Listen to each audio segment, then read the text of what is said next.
High hi friend, দেখতে পাচ্ছ এটা হচ্ছে চিরা। এর সঙ্গে দিব কাঁচা বুট ভেজানো, তারপরে দিব হচ্ছে দুটা খেজুর। এরপরে আসছে তারপর দিব হচ্ছে কলা।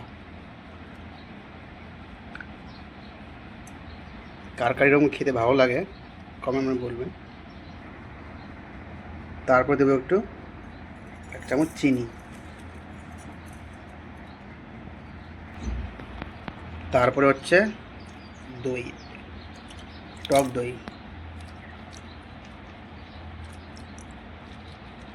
এরকম খেতে কার ভালো লাগে? আমার তো অনেক ভালো লাগে। সকাল সকাল একটা ব্রেকফাস্ট একটা আলাদাই মজা থাকে এরকম। আমার কাছে খানা ছিল না, চিনি দিয়ে করলাম। বাই।